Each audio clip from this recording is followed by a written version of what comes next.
It was a chilly autumn night, the kind where the wind howled like a restless spirit, and the moon hung low in the sky, casting eerie shadows across my quiet home. I had just settled into my favorite armchair with a cup of tea, the flickering candlelight dancing around me, when the phone rang. The sound sliced through the silence, sending a shiver down my spine. I glanced at the clock. It was past midnight. Who could be calling at this hour? Hesitantly, I picked up the receiver, my heart racing. "Hello," I said, my voice barely above a whisper. There was only silence on the other end, a heavy, oppressive silence that seemed to stretch on for an eternity. Just as I was about to hang up, I heard it, a soft, almost imperceptible voice, like a distant echo calling my name. "Help me, please." A chill ran through me. I didn't recognize the voice, but there was something hauntingly familiar about it. My mind raced with possibilities. Was it a prank? A wrong number? Or something far more sinister? I felt an inexplicable pull to stay on the line. "Who is this?" I asked, my voice trembling. "I'm trapped," the voice whispered, a hint of desperation lacing its tone. "In the dark. I can't find my way out." My heart pounded in my chest as I glanced around the dimly lit room. The shadows seemed to grow longer, creeping closer to me. "Where are you?" I asked, my curiosity battling with an overwhelming sense of dread. "Home," the voice replied, and in that moment, I felt a cold sweat break out across my forehead. "My home," the voice continued. "You have to help me, before it's too late." I could hear the faint sound of crying in the background, a heart-wrenching sob that sent chills down my spine. "What do you mean? What happened to you?" I pressed, desperate for answers. "I was taken," the voice whispered, and suddenly the line went dead. Silence enveloped me again, thick and suffocating. I sat there for what felt like hours, staring at the phone in disbelief. My mind raced with questions. Who was that? What did they mean by taken?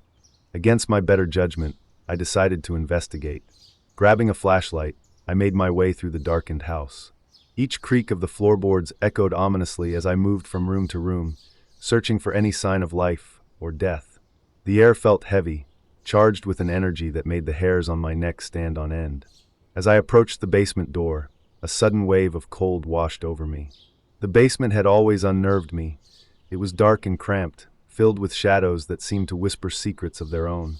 I hesitated at the top of the stairs, listening intently for any sounds. Just as I was about to turn back, I heard it again, the faint sobbing. "Help me." The voice was clearer now, more urgent. With a deep breath, I switched on my flashlight and descended the stairs. The beam of light cut through the darkness, illuminating dusty shelves and old furniture covered in cobwebs. As I reached the bottom step, the sobbing stopped abruptly. A chilling silence settled over me once more. "Hello," I called out, my voice echoing in the confined space. No response came. My heart raced as I scanned the room, feeling an overwhelming sense of dread creeping in. Suddenly, my flashlight flickered and died, plunging me into darkness. Panic surged through me as I fumbled with the flashlight, desperately trying to get it to work again. Just then, I felt a cold breeze brush past me, sending shivers down my spine. It carried with it a whisper, a soft, sorrowful wail that seemed to come from all around me. "Help me find me."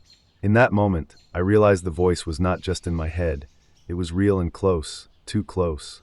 My instincts kicked in, and I turned to run back up the stairs when something caught my eye in the faint glow of moonlight filtering through a small window. A figure stood at the far end of the basement, shrouded in darkness. My breath hitched as I squinted to see better. It was a woman, her clothes tattered and dirty, her hair disheveled and wild. She looked up at me with hollow eyes filled with despair. "You have to help me," she pleaded, her voice barely more than a whisper. "Who are you?" I stammered, fear gripping my throat. "I'm trapped here," she said, her voice trembling with emotion. "I can't escape. He won't let me go." "Who won't let you go?" I asked, feeling a mixture of sympathy and terror. "The one who took me," she replied, her gaze drifting to a dark corner of the basement where shadows seemed to writhe and twist unnaturally. "He feeds on fear. He won't stop until he has you too." Before I could respond, a loud crash echoed through the basement, a sound like metal scraping against metal. The woman's eyes widened in terror as she backed away from me. "You have to leave. He's coming." Panic surged through me as I turned to flee up the stairs. Just as I reached the top step, I felt an icy grip on my ankle pulling me back down into darkness.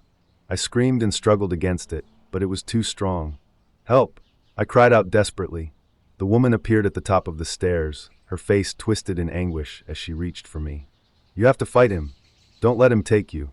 With one final effort, fueled by sheer terror, I broke free from whatever had a hold on me and scrambled up the stairs. I slammed the door shut behind me and leaned against it, panting heavily. But as I caught my breath and tried to calm myself down, the phone rang again, its shrill sound cutting through the stillness like a knife. My heart raced anew as I hesitated before answering. Hello, I said shakily. It's not over, came the voice again, the same desperate whisper from before. You have to help her before he comes for you. The line went dead once more. I stood frozen in place as realization washed over me like ice water. This wasn't just some prank or twisted game. It was real. The woman in the basement was trapped by something dark and malevolent. And if I didn't act fast, she wouldn't be the only one lost to it. With newfound determination coursing through me, I grabbed a heavy flashlight and made my way back down to the basement door. My heart pounded in my chest as I opened it slowly, bracing myself for whatever awaited me below. The air was thick with tension as I descended once more into darkness. But this time, I wasn't afraid, I was resolute. The woman needed my help, and together we would confront whatever horror lurked in that shadowy abyss. Where are you? I called out into the dark. I'm here, her voice echoed back softly. As my flashlight flickered back to life, illuminating her figure standing amidst the shadows, I felt an overwhelming surge of hope mixed with fear. We would face this together or not at all. But just as we prepared to confront whatever lay ahead, a low growl rumbled through the basement, a sound so primal and filled with malice that it sent chills racing down my spine. And then it spoke, deep and guttural, a voice that seemed to resonate from every dark corner of that cursed place.